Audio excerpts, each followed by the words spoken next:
जब यीशु मंदिर से निकलकर जा रहा था, तो उसके चेले उसको मंदिर की रचना दिखाने के लिए उसके पास आए।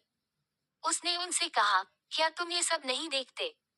मैं तुमसे सच कहता हूँ, यहाँ पत्थर पर पत्थर भी न छूटेगा जो ढाया न जाएगा। और जब वह जैतून पहाड़ पर बैठा था, तो चेलों ने अलग उसके पास आकर कहा, हमसे कह कि ये बातें कब होंगी और तेरे आने का और जगत के अंत का क्या चिन्ह होगा? यीशु ने उनको उत्तर दिया, सावधान रहो, कोई तुम्हें न भरमाने पाए, क्योंकि बहुत से ऐसे होंगे जो मेरे नाम से आकर कहेंगे कि मैं मसीह हूँ, और बहुतों को भरमाएंगे। तुम लड़ाइयों और लड़ाइयों की चर्चा सुनोगे। देखो, घबरा न जाना, क्योंकि इनका होना अवश्य है, परंतु उस समय अंत न होगा। क्योंकि जाति पर जाति और राज्य पर राज्य चढ़ाई करेगा, और जगह जगह अकाल पड़ेंगे और भूइंडोल होंगे। ये सब बातें पीड़ाओं का आरंभ होंगी। तब वे क्लेश दिलाने के लिए तुम्हें पकड़वाएंगे और तुम्हें मार डालेंगे, और मेरे नाम के कारण सब जातियों के लोग तुमसे बैर रखेंगे। तब बहुतेरे ठोकर खाएंगे और एक दूसरे से बैर रखेंगे, और बहुत से झूठे भविष्यद्वक्ता उठ खड़े होंगे और बहुतों को भरमाएंगे। और अधर्म के बढ़ने से बहुतों का प्रेम ठंडा हो जाएगा, परंतु जो अंत तक धीरज धरे रहेगा उसी का उद्धार होगा। और राज्य का ये सुसमाचार सारे जगत में प्रचार किया जाएगा कि सब जातियों पर गवाही हो, तब अंत आ जाएगा। सो जब तुम उस उजाड़ने वाली घृणित वस्तु को, जिसकी चर्चा दानियेल भविष्यद्वक्ता के द्वारा हुई थी, पवित्र स्थान में खड़ी हुई देखो, जो पढ़े वह समझे। तब जो यहूदिया में हो वे पहाड़ों पर भाग जाएं। जो कोठे पर हो वह अपने घर में से सामान लेने को न उतरे, और जो खेत में हो वह अपना कपड़ा लेने को पीछे न लौटे। उन दिनों में जो गर्भवती और दूध पिलाती होंगी, उनके लिए हाय हाय। और प्रार्थना किया करो कि तुम्हें जाड़े में या सबत के दिन भागना न पड़े, क्योंकि उस समय ऐसा भारी क्लेश होगा जैसा जगत के आरंभ से न अब तक हुआ और न कभी होगा। और यदि वे दिन घटाए न जाते, तो कोई प्राणी न बचता, परंतु चुने हुओं के कारण वे दिन घटाए जाएंगे।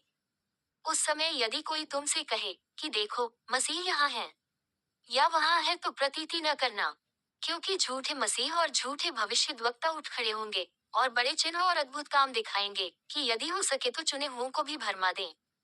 देखो, मैंने पहले से तुमसे ये सब कुछ कह दिया है। इसलिए यदि वे तुमसे कहें, देखो वह जंगल में है, तो बाहर न निकल जाना, देखो वह कुठरियों में है, तो प्रतीति न करना।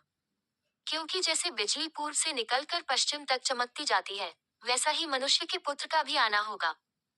जहाँ लोथ हो वहीं गिद्ध इकट्ठे होंगे। उन दिनों के क्लेश के बाद तुरंत सूर्य अंधियारा हो जाएगा, और चांद का प्रकाश जाता रहेगा, और तारे आकाश से गिर पड़ेंगे, और आकाश की शक्तियां हिलाई जाएंगी। तब मनुष्य के पुत्र का चिन्ह आकाश में दिखाई देगा, और तब पृथ्वी के सब कुलों के लोग छाती पीटेंगे, और मनुष्य के पुत्र को बड़ी सामर्थ और ऐश्वर्य के साथ आकाश के बादलों पर आते देखेंगे। और वह तुरही के बड़े शब्द के साथ अपने दूतों को भेजेगा, और वे आकाश के इस छोर से उस छोर तक चारों दिशा से उसके चुने हुओं को इकट्ठे करेंगे। अंजीर के पेड़ से ये दृष्टांत सीखो, जब उसकी डाली को मल हो जाती है और पत्ते निकलने लगते हैं, तो तुम जान लेते हो कि ग्रीष्म काल निकट है। इसी रीति से जब तुम इन सब बातों को देखो, तो जान लो कि वह निकट है, वरन द्वार ही पर है। मैं तुमसे सच कहता हूँ कि जब तक ये सब बातें पूरी न हो लें, तब तक ये पीढ़ी जाती न रहेगी। आकाश और पृथ्वी टल जाएंगे, परंतु मेरी बातें कभी न टलेंगी। उस दिन और उस घड़ी के विषय में कोई नहीं जानता, न स्वर्ग के दूत और न पुत्र, परंतु केवल पिता। जैसे नूह के दिन थे, वैसा ही मनुष्य के पुत्र का आना भी होगा। क्योंकि जैसे जल प्रलय से पहले के दिनों में, जिस दिन तक कि नूह जहाज पर न चढ़ा, उस दिन तक लोग खाते पीते थे और उनमें ब्याह शादी होती थी। और जब तक जल प्रलय आकर उन सबको बहा न ले गया, तब तक उनको कुछ भी मालूम न पड़ा, वैसे ही मनुष्य के पुत्र का आना भी होगा। उस समय दो जन खेत में होंगे, एक ले लिया जाएगा और दूसरा छोड़ दिया जाएगा।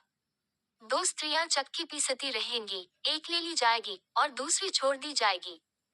इसलिए जागते रहो, क्योंकि तुम नहीं जानते कि तुम्हारा प्रभु किस दिन आएगा।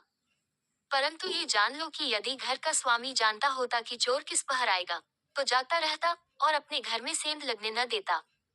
इसलिए तुम भी तैयार रहो, क्योंकि जिस घड़ी के विषय में तुम सोचते भी नहीं हो, उसी घड़ी मनुष्य का पुत्र आ जाएगा। सो वह विश्वासयोग्य और बुद्धिमान दास कौन है, जिसे स्वामी ने अपने नौकर चाकरों पर सरदार ठहराया, कि समय पर उन्हें भोजन दे? धन्य है वह दास, जिसे उसका स्वामी आकर ऐसा की करते पाए। मैं तुमसे सच कहता हूँ वह उसे अपनी सारी संपत्ति पर सरदार ठहराएगा।